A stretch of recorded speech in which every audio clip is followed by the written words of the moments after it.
नमस्कार.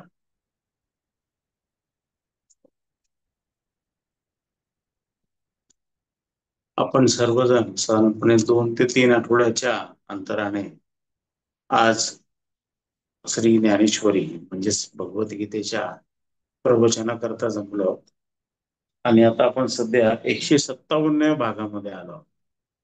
आणि अध्याय 9वा जो आहे, अध्याय 9वा नाही, अध्याय 13वा जो आहे, प्रकृती पुरुष विवेक योग, याच्या शेवटच्या भागाकडे आता आपण चाललो आहोत. आपण मागच्या वेळेस 30वा श्लोक पाहिला होता आणि 30व्या श्लोकाच्या स्पष्टीकरणार्थ ज्ञानेश्वर माऊलींनी ज्या काही ओव्या रचल्या त्या काही सुरुवातीच्या ओव्या आपण पाहिल्या होत्या. आजचा दिवस पण मोठा छान आहे. आज त्रिपुरारी पौर्णिमा आहे आणि फार मोठे संत श्री गुरु नानक देवजी यांचा आज जन्मदिवस पण आहे. असा अतिशय शुभ दिवशी आपण जमलो आहोत आणि बहुतेक जणांना सरकारी कार्यालयांना सुट्टी पण आहे. असं सगळं जुळून आलेलं आहे. आणि सोनियाजींनी फार छान शब्द माझ्याकरता लिहिले आहेत. खरं शब्द त्या छान लिहितात, पण त्यांनी ते माझ्याकरता लिहिले. त्यांच्या शब्दांमध्ये जादू आहे, हे आपण सगळ्यांनी कबूल करायला पाहिजे. दोनच ओळी पण फार सुंदर लिहिल्या आहेत त्यांनी. त्यामुळे मी त्यांना नेहमी म्हणत असतो, जे गीतेमध्ये जे आपण विचार मांडले आहेत आतापर्यंत, पूर्वी त्या लिहित असत, म्हणजे ते विचार जे आहे ते काढून जसे तसे लिहून पाठवायचे. रोज एक विचार पाठवला तर मागचे जे गीतेमध्ये आपण ऐकले त्याची उजळणी होत असते. आणि कुठेतरी जसं ते हिंदी गाणं, मराठी गाणं आपल्या सकाळी ऐकलं दिवसभर रुंजत असतं की नाही कानामध्ये, मनामध्ये, तसं ते विचार रुजतात आणि मनात हळूहळू ते शरीराच्या पेशींमध्ये पर्क्युलेट होतात आणि न कळणं ते आचरणात येतात. आणि गीता ही दैनंदिन जीवनाचा भाग बनायला लागते. एनिवे, यथावश आकाश त्या करतील मला खात्री आहे. आता आपण हा 30वा जो श्लोक पाहिला होता त्याच्यामध्ये भगवान श्रीकृष्ण असं म्हणाले, मी तो परत रिपीट घेतो. जेव्हा भूतांचे वेगळे अस्तित्व एका परमेश्वराच्या ठिकाणी स्थित आहे, तसेच त्याच्यापासून भूतांचा विस्तार झालाय असे पाहतो, तेव्हाच तो ब्रह्म्याला प्राप्त होतो. म्हणजे हा जो प्रकृती पुरुष विवेक जो हा जो अध्याय आहे, या अध्यायामध्ये परमेश्वराने असं सांगितलं, पुरुष जो आहे याच्यामधला तो पुरुष म्हणजे परमात्मा आणि प्रकृती म्हणजे त्यांनी निर्माण केलेली जी प्रकृती आपण बघतोय, पंचमहाभूतांनी बनलेली जी प्रकृती आहे, 5 महाभूत आणि त्याच्यावर अजून 3 विषय असतात. एक म्हणजे मन, अहंकार आणि बुद्धी, असे 8 जणांनी म्हणून प्रकृती बनत असते. तर परमेश्वर ज्यावेळी इच्छा प्रकट करतो त्यावेळी प्रकृती आणि पुरुष म्हणजे परमात्मा यांचा संयोग होतो आणि सृष्टी निर्माण होते. जे असंख्य प्राणी, पक्षी, हे 72,000 योनी आपण म्हणतो, 72,000 प्रकारचे प्राणी हे सारे निर्माण होत असतात.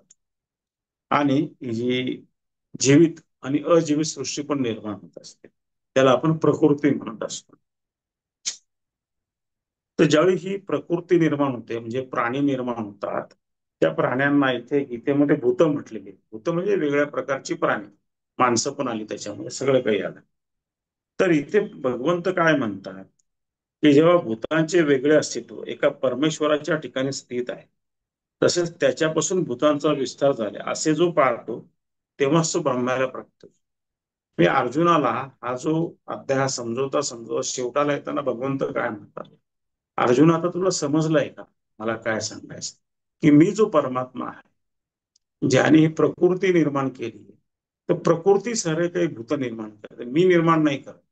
पण माझा संयोग झाल्याशिवाय ती निर्माण होत नाही. मी ज्यावेळी इच्छा प्रकट करतो, तिने इच्छा प्रकट केली आणि मी त्याच्यामध्ये तिला अनुमती दिली की मी ही सारी भूते निर्माण.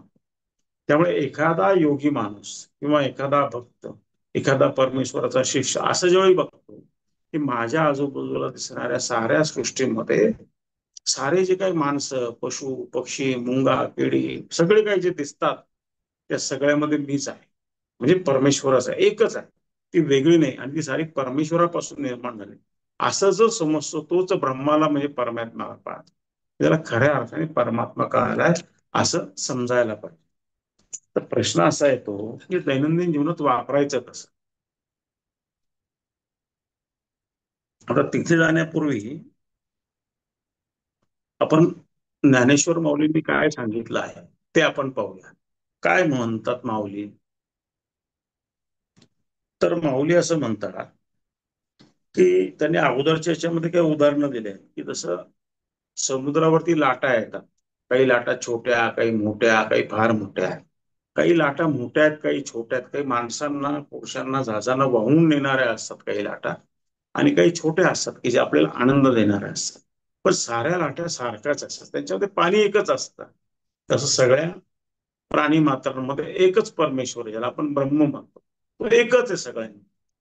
तर तसं ते आहे. किंवा सूर्याची किरण जे घरात येतात त्याच्यापासून वेगवेगळे असे आपल्याला दिसतात, पण ती वेगळी आहेत का? नाही. ती आणि सूर्य एक आहे. तर मृगजळ जे आपण बघतो उन्हाळ्याच्या दिवसामध्ये लांब अंतरावर आपल्याला दिसतं की पाणी आहे. आता आपल्याला माहिती आहे ते मृगजळ आहे की सूर्याची किरण चमकतायत आणि तिथे पाणी असं वाटतं. हरणाला म्हणजे मृगाला ते कळत नाही, पण ते पाण्याच्या आसेने धावतं. पण ते सूर्य आणि ते मृगजळ एकच आहे, ते वेगळे नाही. सूर्याचाच ते एक भाग आहे, त्याच्यातच सूर्य आहे. असं जे आहे, किंवा मनामध्ये असंख्य विचार येतात, चांगले वाईट, खराब, भूतकाळातले वर्तमान, हे सारे विचार आणि मन हे एकच आहे, ते वेगळं नाही. मन आहे म्हणून विचार आहे. तुमच्या लक्षात आलं का? तर भगवंत म्हणतो मीच या सगळ्या भूतांमध्ये स्थित आहे. असं ज्याला समजतं, असं ज्याला कळतं, त्यालाच परमात्मा कळला असं तू अर्जुना समज. अशी दैनंदिन जीवनामध्ये माणसं भेटत असतात आपल्याला, असं वागणारी, बोलणारी. म्हणजे ते काय करतात की दुसऱ्याची अडचण ही माझी अडचण, दुसऱ्याची समस्या ही माझी समस्या आहे, त्याचं दुःख आहे माझं दुःख, त्याचा आनंद आहे तो माझा आनंद आहे. म्हणजे ते मित्राच्या घरी, ओळखीच्यांच्या घरी दुःखाच्या प्रसंगी पण जातील आणि आनंदाच्या प्रसंगी पण जातील. अलग लक्षात, असा त्याचा अर्थ आहे. आता पुढच्या ज्या श्लोकापर्यंत आपण आलो होतो त्याच्या पुढच्या श्लोक मी वाचून तिथून पुढे आपण जाऊया. काय म्हणतात भगवंत? माऊली म्हणतात, अर्जुन एवढ्या माझ्या विस्तृत विवेचनाने हा प्रकृती पुरुष विवेक ठिकाणी तुझ्या अनुभवाच्या मार्गात आलाय. अमृत जसे सुळीत यावे, अंजनाखेरीज डोळ्यांना धनाचा साठा दिसावा, त्याप्रमाणे मी सांगितलेला प्रकृती पुरुष विवेक तुला सहज प्राप्त झाला असता, तरी पण तो अमृत धननिधाना एवढाच योग्य त्याचा आहे, असा त्याविषयी आदर बाळगावा. सहज प्राप्त झाला कोणत्या सेंकस लेखून. म्हणजे भगवंत काय म्हणतात, एवढे श्लोक मी रस याद द्या, तर प्रकृती आणि पुरुष यांचा जो विवेक योग आहे तुला कळावा म्हणून मी ते सगळं सांगितलं. आता मी सांगितल्याच्या तुला समजलं असेल, मला असं वाटतं की तुम्हाला इथे समजलं असेल.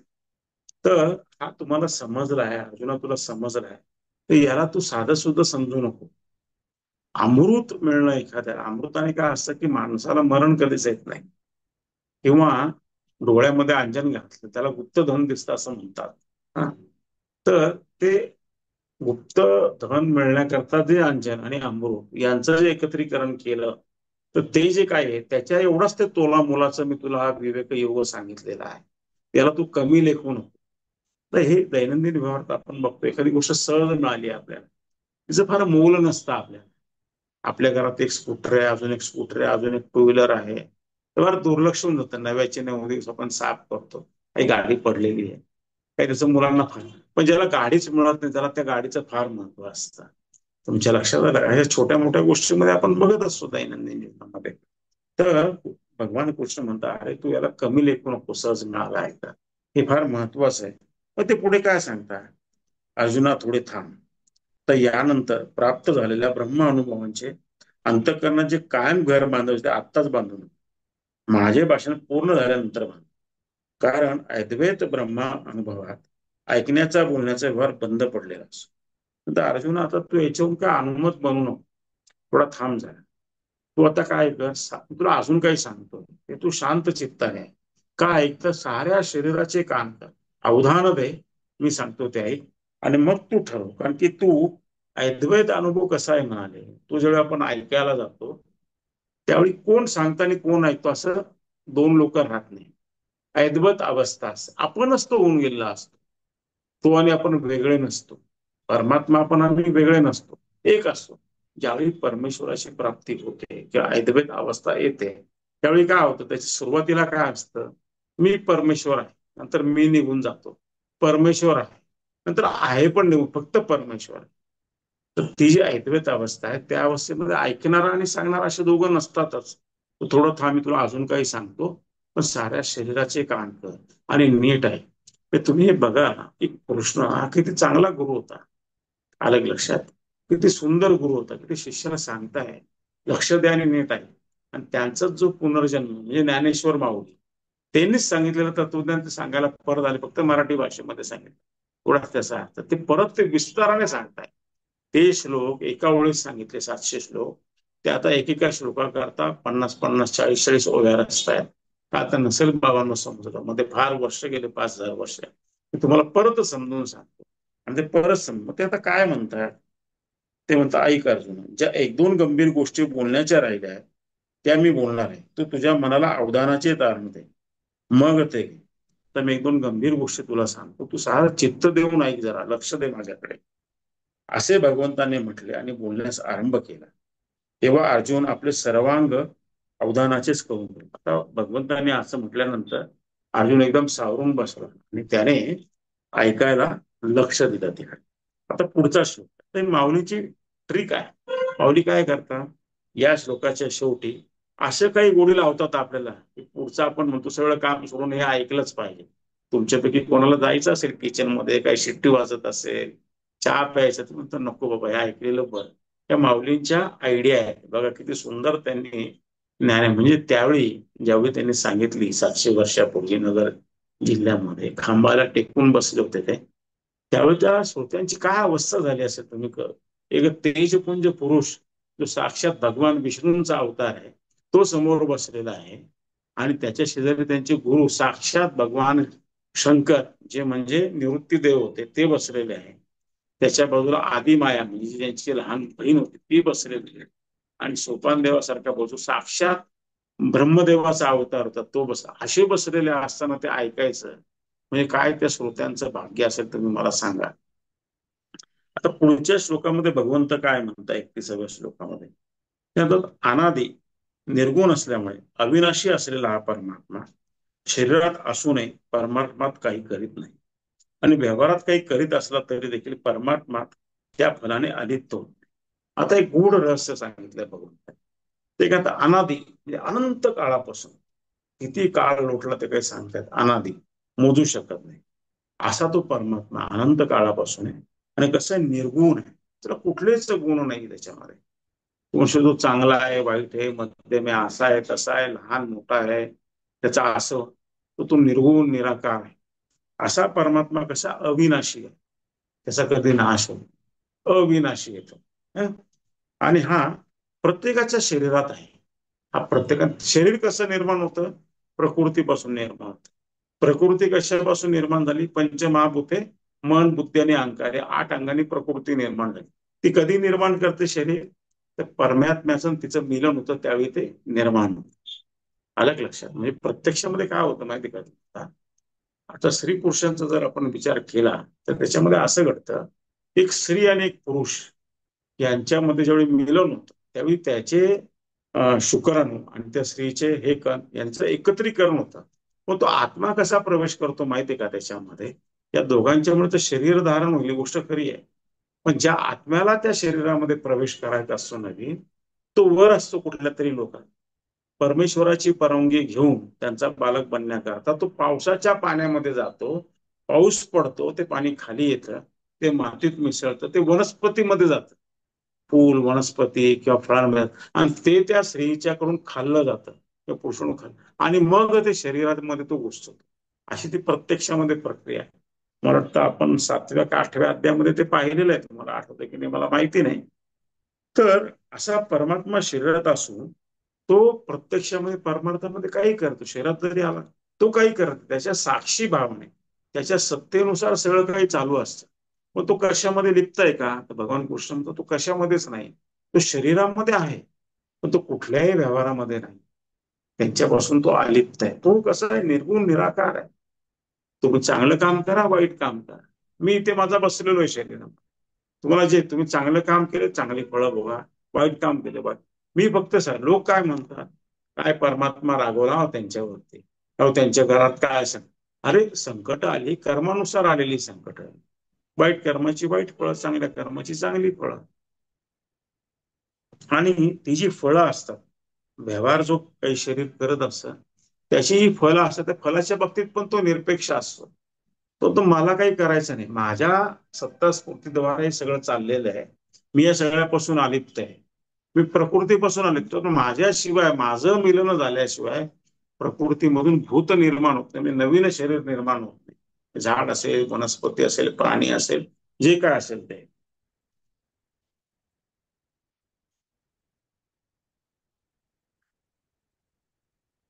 आता हा जो श्लोक आहे हा समजून सांगताना माऊलीने 21-22 श्लोक रचलेले. माऊली काय म्हणतात?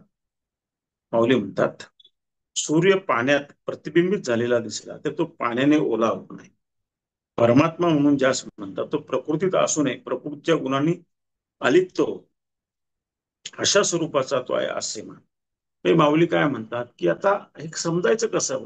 हे समजायला किती अवघड की परमात्मा आपल्या शरीरामध्ये आहे, पण तो शरीरातल्या व्यवहारात सहभागी नाही. याचं तोंडी वाक्य सांगितलं तुम्ही, हे कळणार कसं आम्हाला? माऊली एक उदाहरण देतात. ते काय म्हणतात की एक तळ बघतो किंवा नदी बघतो, त्याच्यामध्ये सूर्याचं प्रतिबिंब पडलेलं दिसतं आपल्याला. आणि ते प्रतिबिंबामध्ये आपण बघतो त्या नदीमध्ये किंवा तळ्यामध्ये, अरे सूर्य किती छान दिसतोय आपल्याला. आपण म्हणतो सूर्याला सगळ्या पाण्याने वेढलेलं आहे बरं का, पण तो सूर्य जर बाहेर काढला किंवा तो तिथून निघून गेला, ते ओलं झालेलं असतं का? नाही. तो त्या तळ्यामध्ये आहे पण तो ओला आहे का? नाही. तसा परमात्मा आतमध्ये पण तो त्या याच्यामध्ये सगळ्या याच्यामध्ये आहे, पण तो त्यांच्यापासून कसा अलिप्त आहे. त्या शरीरामध्ये आहे पण अलिप्त आहे. पण तुम्ही तुमचे व्यवहार करा, मला काही करायचं नाही. पण व्यवहार कोण करतंय? ते प्रकृती कशी व्यवहार करते माहिती आहे का? प्रकृतीमध्ये 3 गुण असतात, सत्व, रज, तम. म्हणजे प्रत्येक माणसामध्ये असतं. माणूस जेव्हा चिडतो त्यावेळी तो तमोगुणी असतो. रजोगुणी म्हणजे मला काही मिळावं, माझं काही असं म्हणून तो चांगले कामं करतो. आणि सत्वगुणी म्हणजे सगळ्यांचंच भलं बघणार, तो स्वतःचं आणि सगळ्यांचं भलं बघणार, तो सत्वगुणी. तर प्रत्येकामध्ये जो गुण जास्त असतो त्यामुळे आपण त्याला म्हणतो सत्वगुणी बरं का, सात्विक आहे. कारण तो राजस नुसते पैशाच्या मागे लागलेले बरं का.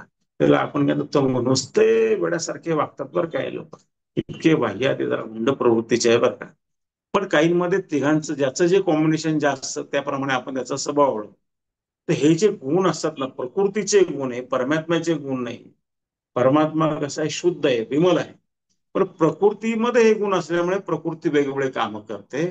आणि म्हणून आपण बघतो व्यवहारामध्ये एकच परमात्मा सगळ्यांमध्ये असला ते प्रत्येकाचे स्वभाव वेगवेगळे असतात.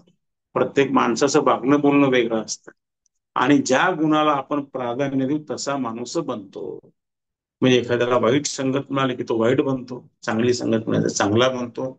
वाईट संगीतला माणूस चांगला होतो, चांगल्या संगीतला माणूस वाईट होतो. साधू पुरुष देखील भ्रष्ट झालेले बघायला मिळतात आपल्याला. का? सगळं काय आलंय आता, आणि जर ते वाईट संगतीत गेले आणि वाईट संगतीने धरल्या तर ते देखील भ्रष्ट होतात. आणि भ्रष्ट झालेला देखील एखादा साधू होऊन जातो. असे पण अनेक उदाहरणं आहेत. म्हणून त्यांनी सूर्याचं प्रतिबिंबाचं उदाहरण दिलंय. पुढे ते काय म्हणतात, कारण जळाच्या आधी आणि नंतर सूर्यच आहे. पाण्यात प्रतिबिंबित होतो तो दुसऱ्याच्या दृष्टीने. म्हणजे तो उगवायच्या आधी आणि नंतर सूर्य तसाच आहे, त्याच्यात बदल नाही झालेला.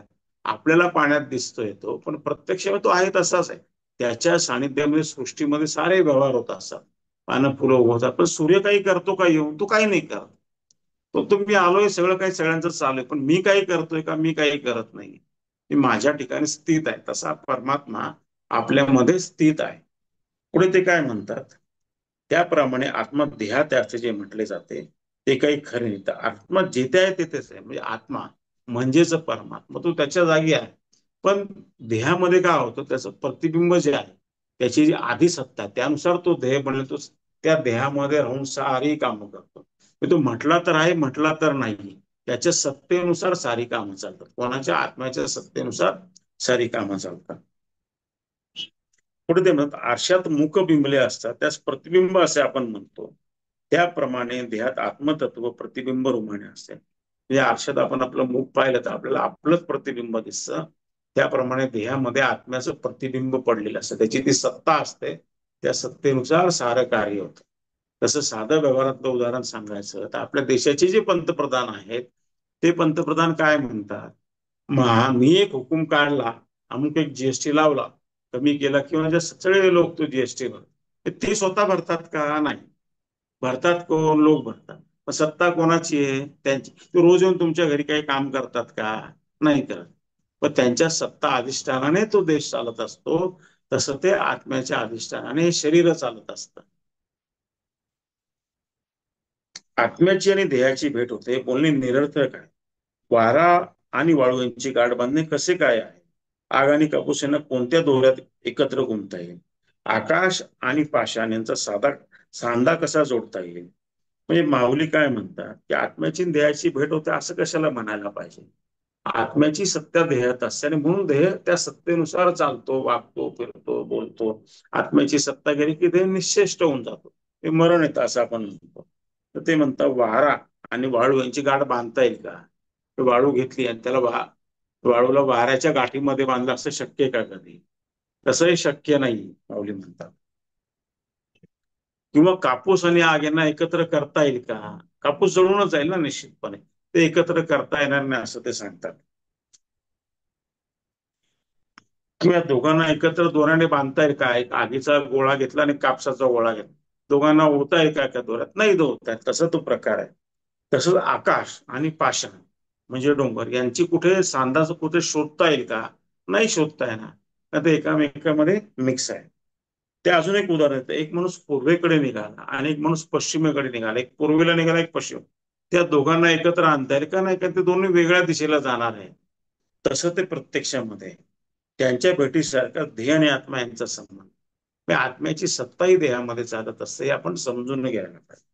पण या आत्म्याचा ज्याला साक्षात्कार झालेला आहे, या आत्म्याचा ज्याला अनुभव आलेला आहे, त्याला आपण म्हणतो आत्मसाक्षात्कार झालेला पुरुष, ज्यालाच आपण म्हणतो की तो गुरु आहे, त्याला आज आपण म्हणतो सद्गुरू आहे.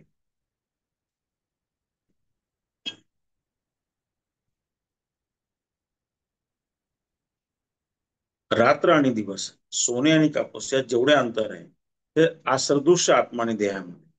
त्या माऊली अजून सांगतात दिवस आणि रात्री ही काय सारखी का नाही? दोघं एका वेळी आणतात का? नाही. रात्र संपल्यावर दिवस होतो, दिवस संपल्यावर रात्र येते. किंवा सोनं आणि कापूस यांच्यामध्ये जेवढा अंतर आहे, तसंच अंतर देह आणि आत्मामध्ये. आत्मा पूर्णतः वेगळा, आत्म्याच्या सत्तेने देह चालतो, पण देह म्हणजे आत्मा आहे का? नाही. हे तुम्ही आणि बहुतेक लोक काय करतात दैनंदिन जीवनामध्ये, जीवन जगताना मी म्हणजे देह, मी म्हणजे देह, माझा देह असं समजून ते जीवन जगत असतात सगळेजण. आणि त्यामुळेच माणसाची फसगत होते आणि माणूस देहाचे लाड करायला लागतो, देहामध्ये असलेले जे इंद्रिय त्यांचे लाड करायला लागतो आणि तो परमात्म्यापासून दूर दूर दूर जातो. इतका दूर जातो की त्या परमेश्वर एवढे आवरण चढतात की ती काढायला गुरुंना फार कठीण काम करायला लागतं. प्रत्येकाची मनधरणी करायला लागते. अरे बाबांनो सत्संगाला या, अरे बाबांनो ध्यान करा, अरे बाबांनो दानधर्म करा, अरे बाबांनो सत्कर्म करा. 2 4 8 दिवस करतात, परत एरे मारे मागल्या मागे, परत चालूच आहे गाडी. किती लोक मायाच्या आहारी गेलेले असतात, याचं काही मोजमापच करता येत नाही. पुढे ते काय म्हणतात माऊली, हा देह पंचमहाभूतांचा बनला आहे, कर्मबंधनाने जखडला आहे, तो जन्ममृत्यूच्या चक्राला घासून सारखा फिरत आहे. म्हणजे हा देह कसा आहे? पंचमहाभूतांपासून तर बनलाच आहे आणि विविध कर्म त्यांनी अनेक जन्मात केली, आता या जन्मात जी त्यांच्या बंधनामध्ये तो अडकला. खूप चांगली कर्म केली, ते भोगायला यायला पाहिजे. वाईट केली, ती भोगायला पाहिजे. चांगली वाईट काय मिश्रण असेल ते भोगा. असं कधी होत नाही मी 70 चांगली केलेली आहे आणि 30 वाईट केली, देवा 30 वजा करून 40 चांगली दे बरं का मला. तसं नाही होत. ती 70 चांगली भोग आणि 30 वाईट पण भोग. म्हणून जीवनात बघतो आपण सुखानंतर दुःख, दुःखानंतर सुख, असे पॅचेस येत राहतात जीवनात, प्रत्येकाच्या जीवनात. गरीब असो, श्रीमंत असो, राजा असो, सत्ताधीश असो, प्रत्येकाला पृथ्वीवर आला म्हणजे काहीतरी भोगायला आलेला आहे, हे लक्षात घ्या. तो भोगायला आलेलाच आहे. संतांचे पण भोग असतात का? असतात. त्यांचे काही वाईट भोग भोगायचे राहिलेले असतील एखाद्या काळात, तर बाबा भोगून घेतो, कशाला पुण्य माझा खर्च करतो तो. तर ते भोगून संतांच्या दर्शनाने या तीर्थक्षेत्री जाण्याने पाप कमी होत असतं असं म्हणतात. आलं लक्षात? तर त्यांच्या दर्शनाने, त्यांच्या सेवेने पाप कमी होतं, पुण्य वाढतंय. खरं तर तीर्थक्षेत्री दान धर्म केल्याने, तीर्थक्षेत्राचं दर्शन घेतल्याने पाप कमी होतं, पुण्य वाढतं. तीर्थक्षेत्र संतांना म्हणतात, अरे तुम्ही आला तर आम्ही आता कोणाचं पाप पाहू बाबा, आमची पोटं कशी भरतील आता, असं त्याच्यात चढावड असते. आलं लक्षात तुमच्या?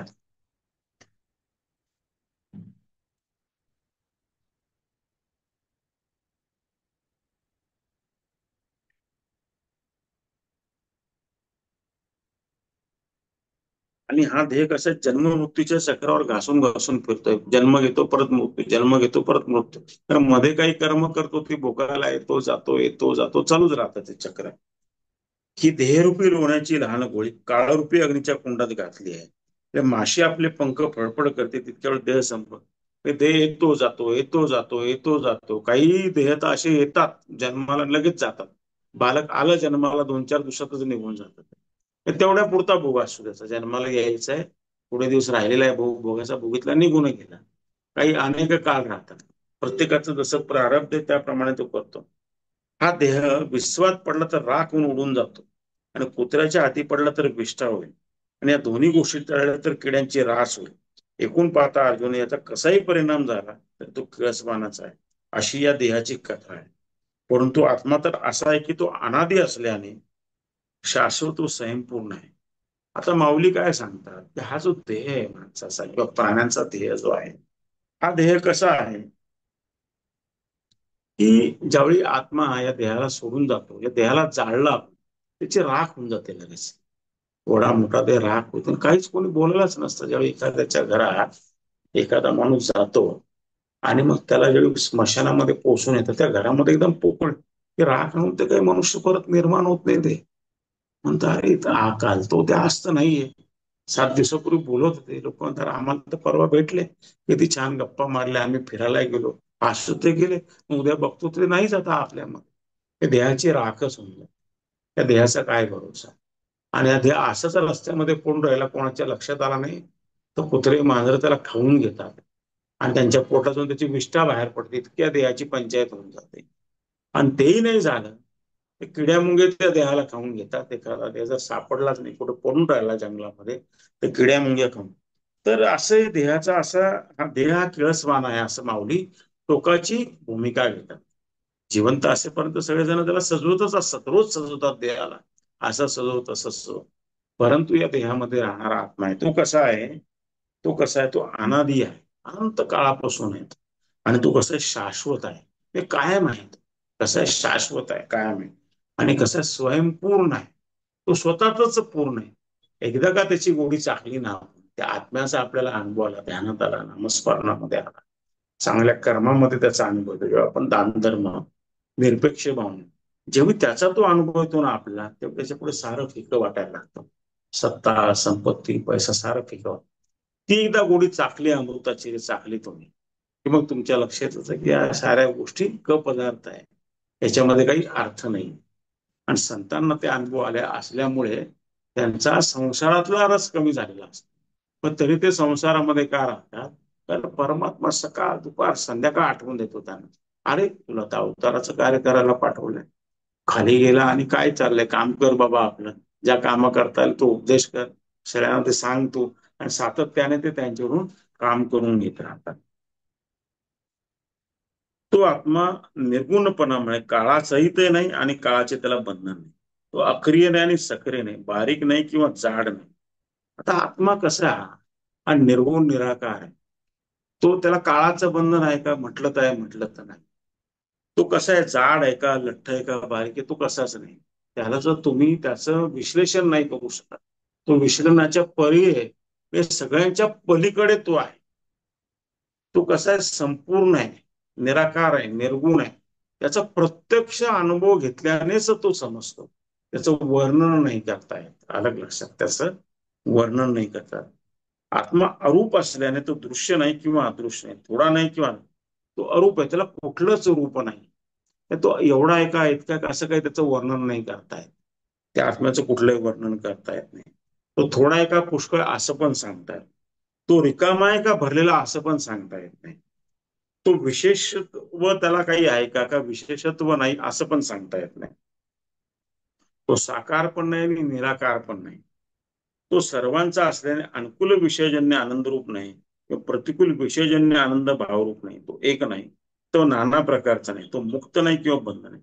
मी त्याला विषयात जकडू म्हटलं तर विषयात जकडला जात नाही, विषयाने बघायचा म्हटलं तर तसा पण दिसत नाही. तो सगळ्यांच्या पर्यायाने वेगळा आहे. त्याच्या त्याचा अनुभव आला रे आला की मग त्याची अनुभूती येते आपल्याला. पुढे ते काय म्हणतात, तो कोणत्याच प्रमाणांना विषय होत नाही, त्यामुळे तो एवढा तेवढा विषयच होत नाही. आयता स्वयंभू नाही अथवा घडवलेला नाही, तो मुका नाही. एखाद्या विषयाने त्याचं प्रमाण आपण ठरवतो, प्रमाण ठरवता येत नाही. दुसरं कसं आहे, तो स्वयंभू नाही अथवा घडवलेला नाही, त्याला कोणी घडवलं असं पण नाही, तो मुका पण नाही. पण त्याच्या सानिध्यामध्ये सारी सृष्टी चालते. सृष्टी म्हणजे प्रकृतीच त्यांनी मुळात निर्माण केलेली, त्याच्या अस्तित्वाने सारे व्यवहार होतात. याच्याकरता सूर्य सगळ्यात चांगलं उदाहरण आहे. सूर्य उगवला की सारी सृष्टी कशी आपोआप चालते की नाही, तसं त्या आत्म्याचं आहे. मुळात आत्मा म्हणजेच परमात्म्याच्याच रूपाने सूर्य काम करतोय, त्यातलं दुसरं सत्य आहे खरं. जगाच्या निर्मितीबरोबर तो उत्पन्न होत नाही, आता सर्वांच्या नाशाबरोबर ज्याचा नाश होतो आहे आणि नाही, या दोघांचा तो शेवट आहे. जगाची निर्मिती झाली हे तो निर्माण झाला असं नाही, जगाचा नायनाश झाला त्यावेळी त्याचा नायनाश झाला असं पण नाहीये. तो पहिल्यापासून आहे, तो शाश्वत आहे, निरंतर आहे, अविनाशी आहे. तो अव्यय आहे म्हणून तो मोजता येत नाही किंवा वर्णन करता येत, तो वाढत नाही किंवा घटत नाही, तो विटत नाही आणि संपत. म्हणजे त्याला काही अवयव आहे का नाही, तो संपतो का नाही, तो निर्माण होतो का नाही, तो घटतो का नाही, तो वाढतो का नाही, तो आहे तसाच आहे आणि तो तसाच आहे. हे प्रिय अर्जुन, अशा स्वरूपाचा आत्मा देहात आहे असे जे सांगितले जाते ते मठाच्या आकाराने, आकाशाला मठाकाश नाव जसे आहे त्यामुळे आत्मा व्यापक असून देहात आहे असे म्हटले जाते. आपण म्हणतो आत्मा देहामध्ये अर्जुना, तर मग ते कसं समजायचं? तर हे कसं समजायचं अर्जुना? आता एखाद्या मडक्यामध्ये आकाश आहे असं आपण म्हणतो, मडक्यामध्ये पोकळी असते की नाही, आकाश म्हणजे पोकळी. तर मडक्या पण आकाशाला मडकं म्हणता येईल का? नाही म्हणता, का तर आकाश अथांग आहे. पण मडक्यामध्ये आकाश आहे का? तर आहे. आणि मडक्याच्या बाहेर आकाश आहे का? तसा हा आत्मा देहामध्ये पण आहे आणि देहाच्या बाहेर पण आहे. तो सर्वत्र व्यापून आणि त्याच्या सत्तेने सारी सृष्टी चालू आहे. माऊली छोटे छोटे उदाहरणं घेतात, पण त्या छोट्या उदाहरणातून ते सहजगत्या आपल्याला समजून सांगतात. आत्मतत्व ज्याला आपण म्हणतो ते सहजतेने सांग. आणि आत्मतत्व कळतं कसं माहितीये का तुम्हाला? ते केवळ आणि केवळ साधनेनेच कळतं. साधना करत राहा, करत राहा, करत राहा, करत राहा, करत राहा, ते कळतं आपल्याला. आणि ते कळालं. पण दुसरं म्हणजे ते कळायचं सगळ्यात सोपा मार्ग म्हणजे काय? गुरुकृपा. आणि गुरुकृपा झाली की ते सहजगत्या होऊन जात. मग फार प्रयास नाही पडत. काय सांगतो मी तुम्हाला, फार प्रयास नाही पडत.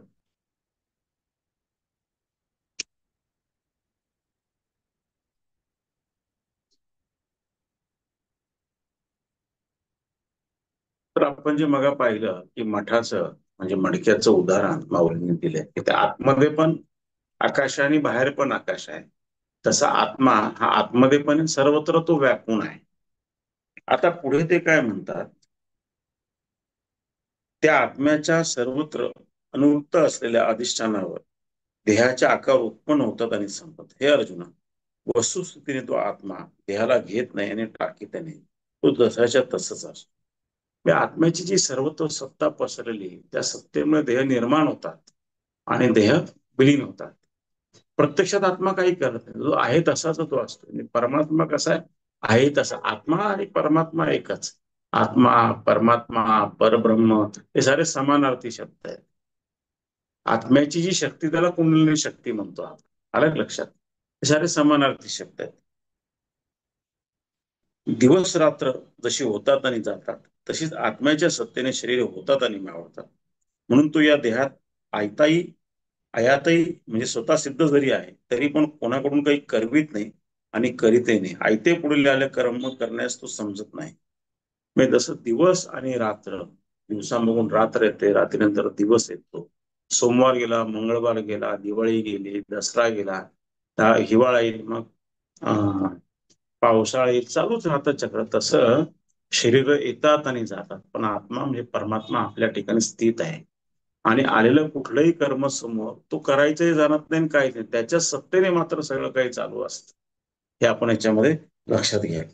हे जे तत्व आहे, हे तत्व अर्जुना तू ऐक, असं ते भगवान श्रीकृष्ण अर्जुनाला, की सर्व देहांमध्ये आत्मा आहे, सगळीकडे तो आहे, निर्जीव सजीव सगळीकडे त्याच्या सत्तेने सारं चालू आहे, हे तू समजून घे. हे ते त्याला जे सुरुवातीला सांगत, कान देऊन ऐक, लक्ष देऊन ऐक, मी तुला सांगतो ते समजून घे. ते हे सार आहे त्याचं सगळ्याचं. आत्मा कोणाकडून काही कामही करून घेते, पण त्याच्या सत्तेने साऱ्या गोष्टी चालू असतात. यास्तव त्याच्या स्वरूपाला उणे पुरेपणा कधीच येत नाही. एकूण तो देहात असूनही देह बाळगून लडबडत नाही. जरी तो देहात असला तरी त्याच्यामुळे तो काही त्या कामामध्ये काही करत. जसं माऊलीने दिव्याचं उदाहरण दिलं आहे. घरामध्ये दिवा आहे आपल्या, त्या दिव्याच्या प्रकाशामध्ये सगळेजण काम करतात, पण दिवा काही करतो का? काही करत नाही. दिवा आपला प्रकाश, तो कोणाच्या कामात लुडबुड करतो का? नाही. तो कोणाला म्हणतो का तुम्ही हे काम करा? नाही. तुम्ही काम करा, करू नका, दिवा आपला जळत राहा. घर काही तुम्हाला म्हणतं का की टीव्ही बघा, का व्हॉट्सअप बघा, का पोथी वाचा? घर म्हणतं मी माझ्या माझ्या ठिकाणी आहे. असं माऊलींची खास ठराविक काही उदाहरण आहे. तसा आत्मा त्याच्या ठिकाणी सत्ता रूपाने आहे. त्याच्या सानिध्यात साऱ्या गोष्टी होतात. घराच्या सानिध्यात घरात सगळी कर्म पार पडत असत, तसं ते आहे. आता हे असं आत्म्याचं हे जे तत्व सांगितल्यानंतर हा श्लोक इथे संपतो आणि पुढच्या श्लोकामध्ये माऊली वळतात. पुढचा जो श्लोक आहे तो 32वा श्लोक आहे. त्याच्यामध्ये ते काय म्हणतात? जसे सर्वव्यापी आकाश सूक्ष्म तत्वामुळे अलिप्त होत नाही, तद्वत आत्मा सर्व देहात स्थित असला तरी अलिप्त होत नाही. इथे काय सांगितलं की सर्व जे आकाश आपण बघतो ते सर्व व्यापी. अशी कुठली जागा आहे का की जिच्यामध्ये आकाश नाही? घरात पण आकाश आहे, बाहेर आहे आकाश आहे. घरातल्या साखरेच्या डब्यात जिथपर्यंत साखर भरली तिथपर्यंत साखर आहे, वर आकाश आहे. तर अशी जागा नाही की जिथे आकाश नाही. आणि ते आकाश त्या वस्तूंपासून अलिप्त पण नाही, ज्या वस्तू या आकाशात आहे. तसंच हा परमात्मा सगळीकडे भरून राहिलेला आहे. सगळ्यांपासून तो अलिप्त पण नाही, पण तो काही करतोय का? तो काही करत पण नाही. हे तत्व ते पुन्हा सांगतात भगवान श्रीकृष्ण. त्याचा अर्थ माऊली सांगतात. माऊली काय म्हणतात? अरे अर्जुना, आकाश अमुक एका ठिकाणी नाही असे कधीच घडत. तर आकाश सगळीकडे आहे अर्जुन, हे तू सांग. परंतु कोणत्याही ठिकाणाचा गुणधर्म त्यास जडत नाही. आकाश कुठल्याही ठिकाणचा गुणधर्म काही घेत नाही. तिकडे ऑस्ट्रेलियात वेगळं आकाश आणि इकडे वेगळं आकाश आणि तिकडचा कोण घेतला असं काय आकाश करत. सगळीकडे ते सारखे तत्वाने भरून असतात. तसा आत्मा सर्वत्र देहात आहे. तो एकही संगदोषाने मलिन होत नाही. म्हणून हे आत्मविषयात पुन्हा पुन्हा हे सिद्धांतभूत लक्षण आहे की क्षेत्रज्ञ आत्मा हा क्षेत्रात राहून क्षेत्र धर्म रहित आहे. अशा रूपाने क्षेत्रज्ञाला जाणार. म्हणजे आत्मा कसा सर्व देहामध्ये आकाशासारखा व्यापून आहे, पण देहामध्ये जे वाईट आणि चांगले गुण आहे त्या गुणाने तो लिप्त होतो का? नाही. तो मलिन होता का? नाही. तो देहात आहे, पण तो कसा आहे? परिपूर्ण सिद्ध आहे. देहातल्या वाईट आणि चांगल्या गुणांनी त्याच्यावर परिणाम होतो आणि तो काही करतो का? काहीही करत नाही. पण त्याच्या सत्ता स्थानाने सगळे व्यवहार चालू असतात, पण तो व्यवहारात नसतो. त्या देहाच्या व्यवहारामध्ये तो नसतो. म्हणून हे अर्जुन, ज्याला मी क्षेत्रज्ञ म्हटलं, म्हणजे आत्मा म्हणजे क्षेत्रज्ञ आणि क्षेत्र म्हणजे शरीर. या क्षेत्रामध्ये हा क्षेत्रज्ञ म्हणजे शरीरामध्ये आत्मा राहतो, पण तो काहीही करत नाही. तो तिथे आपल्या सत्तेने तसाच्या तसा राहत असतो. त्यावेळी देह जुना होतो, त्या देहाला सोडून देतो, नवीन देह धारण करतो, चालू राहत आहे. पण तो जो आत्मा आहे, तो जो देह म्हणजे आत्मा जो आहे तो परमात्म्यात मिळणं कशाच्या गोष्टीने शक्य होईल? आत्माच परमात्मा, पण त्याची आपल्याला अनुभूती येणं, आपण आणि तो एक होऊन जाईल. म्हणजे आपलं मन आणि तो एक, कारण पंचमहाभूतांनी शरीर बनलेलं आहे. पंचमहाभूतामध्ये हे 5 पहिले विषय आले: आकाश, पाणी, हे सारे, अग्नी वगैरे. आणि पुढचे विषय काय? मन, अहंकार आणि बुद्धी. अहंकार गेला, बुद्धी गेली, मन आणि हे सारं एक झालं त्या परमात्म्याशी. त्याला आपण काय म्हणतो? आपलं मन आणि आत्मा एक झालं. त्याला आपण त्याचा आत्म साक्षात म्हणजे आत्म्याचा साक्षात्कार झाला. आत्मा आपल्याला, आत्मतत्व आपल्याला समजून आलं. हे ज्याला समजतं, ज्या शरीराच्या आतमध्ये समजलं गेलं, त्याला आपण देहधारी गुरु म्हणतो. आलं लक्षात तुमच्या? आणि म्हणून त्यांच्या सानिध्यामध्ये आपल्याला विविध अनुभव येतात, असं त्याचा दुसरा अर्थ आहे.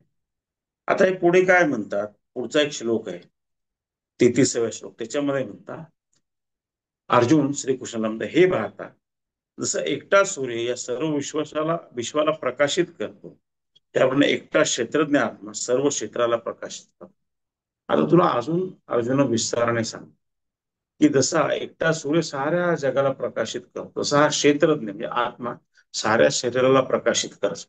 त्याच्या सानिध्यामध्ये साऱ्या शरीराचे व्यवहार हे चालू राहतात. पण शरीरामध्ये जे आजार निर्माण होतात, अवगुण निर्माण होतात, हे आपल्या कर्मानुसार असतात. तुमच्या लक्षात, जसं कर्म त्याप्रमाणे ते आजार निर्माण होतात, जसे विचार त्याप्रमाणे शरीरामध्ये गोष्टी निर्माण होते. आता हा अर्थ, याचा जो अर्थ आहे, या श्लोकाचा अर्थ समजून सांगताना भगवान माऊली काय म्हणतात, माऊली म्हणतात लोहचुंबक आपल्या संगतीने लोखंडाला हलवलं. पण लोहचुंबक म्हणजे लोखंड नव्हे, तसे देह आत्मा यात अंतर आहे. आता एक लोहचुंबकाचं उदाहरण, लोहचुंबक असं आहे तर ते लोखंडाला हलवतं. लोहचुंबकाच्या सानिध्यात लोखंड इकडचं तिकडं आहे, पण लोहचुंबक म्हणजे लोखंड आहे का? नाही. तर त्या दोघांमध्ये अंतर आहे. पण तसं आत्म्याच्या हजेरीमुळे देहाचे व्यवहार होतात, पण आत्मा म्हणजे देह नाही, हे तिथे अधोरेखित करताय. पुढे ते म्हणतात घरातील सर्व व्यवहार दिव्याच्या ज्योतीने होतात. हं? परंतु घर आणि दिवा यात फार मोठा फरक आहे, अंतर आहे. घरामध्ये दिवा लावलाय, त्या दिव्याच्या प्रकाशात सारे व्यवहार होतात. पण दिवा आणि घर याच्यामध्ये फरक आहे, ते वेगवेगळे आहे. ते आपण समजून घ्यायला पाहिजे.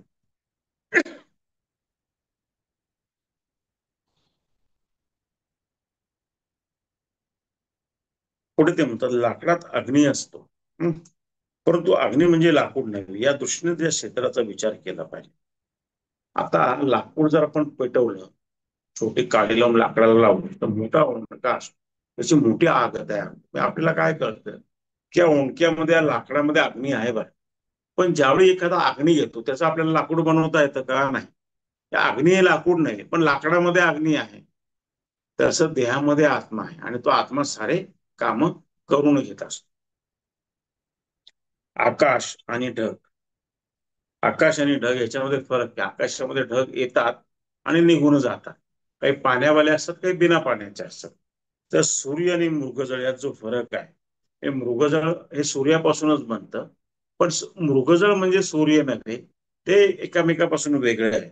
तसा फरक क्षेत्रज्ञ म्हणजे शरीर आणि क्षेत्र म्हणजे आत्मा यांच्यामध्ये फरक आहे. हे व्यवस्थित चिंतन केल्याने समज. त्याच्यावर तू चिंतन केलं, मनन केलं अर्जुन, मी तुला सांगितलं, याच्यावर जर तू चिंतन केलं तर तुला ते नीट समजून येईल आणि मग तुझा भ्रम दूर होईल. आणि शरीरासंबंधाचे जे मोह असतात माणसाचे, ते हळूहळू निघून जायला लागतात. आणि मग माणसाच्या एक लक्षात येतं का, अरे शरीराचे मी आकारण लाड करू, आकारण शरीराचे लाड लाड चालू आहे. आताच परवा ध्यानाच्या वर्गामध्ये मी सांगत होतो, काकू आल्या होत्या, म्हणजे मेधाताईंच्या सासू होत्या बसलेल्या. असंच काहीतरी प्रश्नोत्तर झालं. तर मी म्हटलं अहो, आता मन जे नियंत्रित करायचं, मनामध्ये विचार येणारच, येतायत जातायत, येतायत जातायत. एकेका विचाराला आपण जेव्हा बाजू करायला लागतो, वेगळा करतो, वेगळा करतो, नाही नाही नाही, मग ते मन कुठेतरी शांत होतं आणि मग ते परमात्म्याच्या जवळ येतं. एक दिवशी ते इतकं विलीन होतं की गाढ ध्यान लागलं. पण हा अभ्यास करायला लागतो तुम्हाला, हा सातत्याचा अभ्यास आहे. तर दुसरा प्रयत्न काय असतो, श्री मनाला भटकू द्या, पाहिजे तेवढं भटकू द्या, कृष्ण म्हणतो. आता झालं का बाबा भटकून, आता ये बरं झालं, संपलं तुझं भटक. मग ते लक्षात येतं की यार हा फार भटकतो.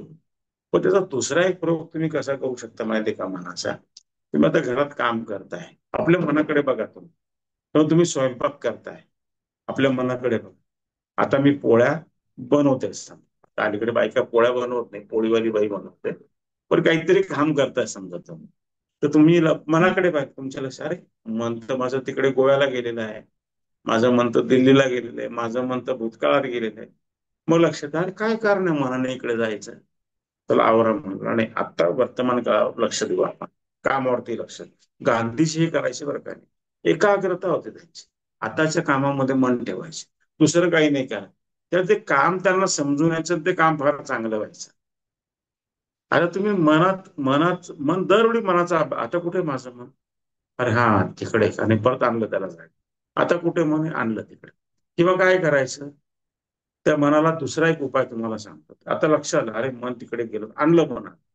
आणल्यानंतर त्याला सांगायचं बाबा तू विचार सोड, आता आता आपण ओम नमः शिवायचा जप. मनातल्या मनात जप चालू, ओम नमः शिवाय, आणि आपणच आपल्या कानांनी ऐकतो. काम चालू आहे तुमचं काय, वॉकला गेलेलं आहात, मनात जप चालू आहे. इकडे गेला, परत कोणीतरी हाय हॅलो करतो ग्राउंड वरती, मग मन त्याच्या विचारात जातं. मग त्याचा मुलगा नापास झाला होता, मग त्याचा मुलगा पास झाला होता, मी याला सोडलं होतं, मग त्याने त्याला धरलो, त्यांचा घटस्फोट झाला होता, त्यांचा अमूल तिथून ते कुठे कुठे जाईल काय सांगताय. परत बघायचं मनाकडे, अरे हा गेलं का, परत त्याला पकडायचं. हा आपल्या मनाचाच आपल्या मनाशी संवाद झाला. आणि अशी 24 तासाची साधना सुरू. ते पकडून परत आपण देवाजवळ आणतो, पकडतो देवाजवळ आणतो. मग काय होतं, तुम्हाला विशेष अनुभवायला लागतात. तर ते सतत तुम्ही त्याला देवाजवळ आणताय, आणि तुमच्या एक गोष्ट काय लक्षात येते माहिती का, फार महत्वाची, म्हणजे गुप्त रहस्य सांगतो. ते म्हणजे काय की तुमच्या असं लक्षात येतं की दिवसभर जे आपल्याला 8 तास झोपेत जातात, 7-8 तास, आणि बाकीचे आपण काहीतरी कर्म करत असतो. पण जेव्हा मनावर नियंत्रण यायला लागतं तेव्हा लक्षात येतं की म्हणजे दिवसभर भटकत असतं ना, एवढं दिवसभराच्या कामाचा जो एकदा विचार करा, सकाळी एक यादी बनवली कामाची की फार मनाला काही काम नसतं, उगाच भटकत असतं. मग देवाजवळ लावायला काय हरकत आहे, आणि मग ते देवाजवळ राहायला लागतं ते. आणि अशी खरी 24 तासाची साधना सुरू होते. आणि मग मनाचं चिंतन चालून ध्यानाला बसल्यावरती मग ते काय करतं, त्याला सवय झालेलीच असते. गुरुंनी दीक्षा दिली, "हे असं काही गाढ ध्यान लागतं की विचारूच नका." मग मजाच मजा येते. परवा आता जो म्हणजे मंगळवार गेला त्या दिवशी जो ध्यानाचा वर्ग झाला, काय त्यातले जे काही आता इथे मंडळी बसले आहेत, त्यांनी जर का त्यांच्या काय, म्हणजे काय आम्हाला उठायचीच इच्छा होत नव्हती ध्यान वर्गात. काय एक से एक अनुभव, एक से एक अनुभव. कारण त्या दिवशी तर अतिशय पवित्र दिवस होता एकतर. पहिली गोष्ट म्हणजे इतकी सुंदरता, इतकी सुंदरता, म्हणजे ध्यानाला येत नाही ते तर फारच मिस करता. काय त्याचं वर्णन करायचं, त्यांनी काय मिस केलं. अतिशय सुंदर मी तुम्हाला सांगतो. पुढे काय म्हणतात ते आकाश, हे झालं नाही का, आपण हे पाहिलं. परंतु आता हे पुरे झाले आहे. आकाशातील सूर्य जसा निरनिराळ्या समस्त भुवनांना प्रकाशित करतो, तर क्षेत्रज्ञ हा भासमान होणाऱ्या क्षेत्रांना प्रकाशित. हे सूर्य जसं इतके भुवनं आहेत, म्हणजे पृथ्वी व्यतिरिक्त इतर अनेक ग्रह आहेत, तिथे काही सृष्टी आहे जे काय आहे, ते सगळ्यांना तो प्रकाशित करतोय. तसा हा क्षेत्रज्ञ आत्मा सगळ्यांना प्रकाशित करत असतो. याप्रमाणे तो क्षेत्रज्ञ आत्मा या मिथ्या क्षेत्राचा प्रकाशक आहे. या आत्मा या मिथ्या शरीराचा, शरीर तर नाश होणार आहे, याचा हा प्रकाशक आहे, तू समजून घे. यापुढे क्षेत्र ज्ञानासंबंधी आता काही विचार नको, मी तुला फार वेळा समजवलं अर्जुना. तर क्षेत्रज्ञ आत्मा हे खूप समजून जा. आता काय विचार नको, समजून समजून आता मी तुला भरपूर सांगितलं, असं श्रीकृष्ण म्हणतात त्याला. आणि आता काही विचार करू नको, आणि आता शंका पण घेऊ नको, असं त्याला सांग. समजलं ना बा तुला, असं विचारण्याची दुसरी पद्धत होय. तर इथे आपण हा श्लोकही संपला आणि आपण प्रवचन पण संपवूया. तुम्ही आलात आणि मला वाचायला लावलं, आणि फार छान दिवस गेला माझा, ध्यान झालं, छान वाचन झालं, आणि बऱ्याच गोष्टी पण मला तुम्हाला सांगायच्या होत्या, पण वेळोवेळी आता सांगत नाही. म्हणजे आपण जे दृष्टांत म्हणून दैनंदिन जीवनातल्या सांगतो, पुढे केव्हा तरी सांगेन. आपण आलात, तुमच्या हृदयातल्या श्रीकृष्णाला मी वंदन करतो. तुमच्यातल्या जिज्ञासू अर्जुनाला पण मी वंदन करतो. आणि आजचं प्रवचन संपलं असं मी तुम्हाला सांगतो. असे दर सोमवारी या, सोनियाजींनी अशीच आठवण करून द्यावी आणि असंच आपण भेटावं, अशी मी परमेश्वराला प्रार्थना करतो आणि आजचं प्रवचन संपतो. धन्यवाद.